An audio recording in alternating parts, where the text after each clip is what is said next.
Hello everyone, welcome to Gossipy. Let's talk about Bollywood toxic marriage and affairs. Bollywood couples social media में तो काफी happy and perfect दिखाई देते हैं, but in reality वो बहुत सी चीजें हमसे हाइड करते हैं। उनकी मैरिड लाइफ इतनी परफेक्ट नहीं होती जितनी वो दिखाते हैं। बॉलीवुड कपल्स की चीटिंग एंड अफेयर की न्यूज तो रिसेंटली सोशल मीडिया आने के बाद हमें पता चली है, बट एक्चुअलिटी में चीटिंग का कॉन्सेप्ट तो 80s 90s से चला आ रहा है और लोगों ने चीटिंग को काफी नॉर्मलाइज भी किया हुआ है। For example Amitabh Bachchan and Rekha. अब लोग अमिताभ बच्चन एंड रेखा को साथ देखना चाहते हैं क्योंकि दोनों का एक्स्ट्रा मैरिटल अफेयर था एंड वो ऑडियंस को साथ में परफेक्ट लगते हैं। और दो ऑडियंस को पता है कि अमिताभ इतने सालों से जया से मैरिड है, बट फिर भी लोगों ने अफेयर को ग्लैमराइज किया हुआ है। और आज भी आप इंस्टाग्राम फेसबुक ओपन करके देखोगे तो उसमें आपको अमिताभ एंड रेखा की रोमांटिक रील मिल ही जाएंगी। कितने ही लोग जया बच्चन को हेट करते हैं कि वो अमिताभ एंड रेखा के बीच आ गई, बट इन रियलिटी अमिताभ के एक्स्ट्रा मैरिटल अफेयर की वजह से जया की लाइफ खराब हो गई। आप ये अमिताभ एंड जया का इंटरव्यू देखो।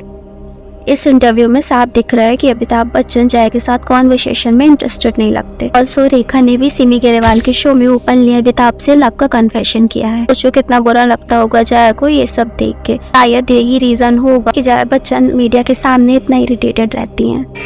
शाहरुख खान एंड प्रियंका के अफेयर के बारे में सबको पता है। शाहरुख प्रियंका से अवार्ड शो के दौरान ओपनली फ्लर्ट करते थे कि अफेयर के रूमर्स 2012 से ही स्टार्ट हो गए थे। इनफैक्ट एक बार प्रियंका ने शाहरुख का जैकेट भी पहना था। जब उनसे पूछा गया कि ये किसका है तो उन्होंने बोला कि ये मेरे एक्स का है। कि अफेयर की वजह से गौरी खान इतनी ज्यादा इरिटेट हो गई कि उन्होंने और ट्विंकल खन्ना ने करण के साथ मिलकर प्रियंका को बॉलीवुड से बाइकआउट करने का प्लान बनाया। इस कंट्रोवर्सी से रिलेटेड प्रियंका के मैनेजर अंजुला ने भी ट्वीट करके बताया कि जब वो प्रियंका को हॉलीवुड के लिए साइन कर रही थी तब बॉलीवुड के काफी सारे डायरेक्टर एंड प्रोड्यूसर ने उन्हें कन्विंस करने की कोशिश करी कि वो प्रियंका को साइन ना करे, और साथ ही साथ ये भी कहा कि प्रियंका एक टैलेंटलेस एक्ट्रेस है, अगर आप उसे कास्ट करोगे तो आपका भी करियर खराब हो जाएगा। बट सी द डिफरेंस, इस अफेयर में सिर्फ प्रियंका को ही अनफेयरली ट्रीट किया गया। बॉलीवुड में काम मिलना बंद हो गया और उसे हॉलीवुड में जाना पड़ा। तो क्या इस अफेयर में ओनली प्रियंका की गलती थी? क्या शाहरुख इनोसेंट थे? शाहरुख ने भी इससे रिलेटेड एक इंटरव्यू में कहा था कि उन्होंने अपनी लाइफ में बहुत बड़ी बड़ी गलतियां करी हैं, बट गौरी उनके साथ हमेशा खड़ी रही और उन्हें माफ किया।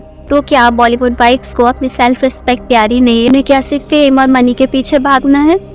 अक्षय कुमार के अफेयर के बारे में तो आप सब जानते ही होंगे। अक्षय कुमार 90s के प्लेबॉय थे। उनका रेखा, रवीना, शिल्पा और भी एक्ट्रेस के साथ अफेयर था। और ये तो रही शादी के पहले की बात। तो क्या शादी के बाद भी उनका अफेयर था? The answer is yes. आपने कभी न कभी एक न्यूज जरूर सुनी होगी जिसमें ये बोला गया था कि ट्विंकल खन्ना ने अक्षय को अपने घर से निकाल दिया था। तो ये बात तब की है जब प्रियंका बॉलीवुड में न्यू थी और उन्हें उनकी फर्स्ट मूवी अंदाज मिली थी, और यहाँ से ही दोनों का अफेयर स्टार्ट हो गया। और ये अफेयर इतना ज्यादा बढ़ गया कि ट्विंकल ने अक्षय को प्रियंका के साथ मूवी करने से मना कर दिया। ट्विंकल खन्ना एक बहुत वेल टू डू फैमिली से आती है। उनके father Rajesh Khanna and mother Dimple Kapadia थी। उस टाइम अक्षय भी इतने फेमस नहीं थे, तो क्यों उन्होंने अपनी सेल्फ रिस्पेक्ट की परवाह ना करते हुए अक्षय जैसे चीटर हस्बैंड के साथ रहने का फैसला किया? शायद शी ट्रूली लव्स हिम, या उन्हें बॉलीवुड के पावर कपल बन के रहना था। सिर्फ यही नहीं, बॉलीवुड में और भी बहुत सारे अफेयर रहे हैं। जैसे ऋतिक रोशन ने अपनी मूवी काइट्स के दौरान अपनी को स्टार बारबरा के साथ सुजैन पर चीट किया था। ऑल्सो सैफ अली खान ने भी अमृता राव पे चीट किया था। बॉलीवुड में सेक्सुअल रिलेशन को तो जैसे नॉर्मलाइज किया गया है, उनका मानना है कि सेक्सुअल रिलेशन चीटिंग में काउंट नहीं होता। और यही रीजन है कि बॉलीवुड वाइफ्स अपने हस्बैंड के अफेयर से इतना बॉदर नहीं होती। जब उनका अफेयर बहुत ज्यादा एक्सट्रीम हो जाता है और मीडिया में उनकी बात होने लगती है, तब बॉलीवुड वाइफ्स उन्हें रोकती है और उस एक्ट्रेस के साथ डिस्टेंस बनाने को बोलती हैं।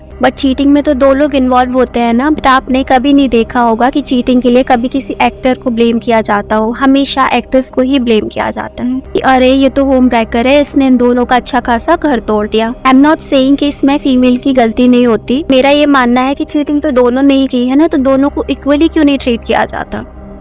शायद इन बॉलीवुड वाइफ्स के डिवोर्स ना लेने का रीजन फेम एंड मनी है, क्योंकि अगर वो इतने बड़े एक्टर से डिवोर्स ले लेंगी तो वो इंडस्ट्री में रेलेवेंट नहीं रहेंगी। फॉर एग्जांपल गौरी खान बॉलीवुड की फेमस पार्टीज होस्ट करती हैं और सारे बड़े बड़े सेलिब्रिटीज उनकी पार्टीज में जाते हैं। बट क्या वो गौरी की वजह से जाते हैं? तो नहीं, वो सारे शाहरुख की वजह से जाते हैं। ऑल्सो गौरी के इंटीरियर डिजाइनिंग का वर्क है, बट वो भी शाहरुख के कनेक्शन की वजह से चल रहा है। और एक रीजन ये भी है कि अगर उन्होंने डिवोर्स लिया तो एलिमनी में ओनली 50% मिलेगा। बट आप ही सोचो कि सेलिब्रिटी की लाइफ इतनी लग्जरियस होती है, उन्हें पैसा जितना भी हो कम ही पड़ता है। और लास्टली अगर उनके हस्बैंड ने दूसरी शादी कर ली तो बॉलीवुड में शायद ही उन्हें कोई पूछेगा। जैसे सुजैन खान और अमृता राव को डिवोर्स के बाद आज कोई नहीं पूछता, वो बॉलीवुड में जैसे इररेलेवेंट सी हो गई हैं। इन सब से हट के बॉलीवुड की कुछ वाइफ्स ऐसी भी हैं जिन्होंने चीटिंग को बर्दाश्त नहीं किया और हस्बैंड से डिवोर्स ले लिया। जैसे अमृता राव ने सैफ अली खान से डिवोर्स ले लिया, डिम्पल कपाड़िया ने सुपरस्टार राजेश खन्ना से डिवोर्स ले लिया और सुजैन खान ने ऋतिक रोशन से डिवोर्स ले लिया। ये सब ब्रेव है जिन्होंने ट्रूथ को एक्सेप्ट किया। That's it for today. आपका क्या ओपिनियन है बॉलीवुड की टॉक्सिक मैरिज के बारे में, प्लीज मुझे कमेंट करके बताइए। And if you like this video then please like and subscribe to my channel. Thank you.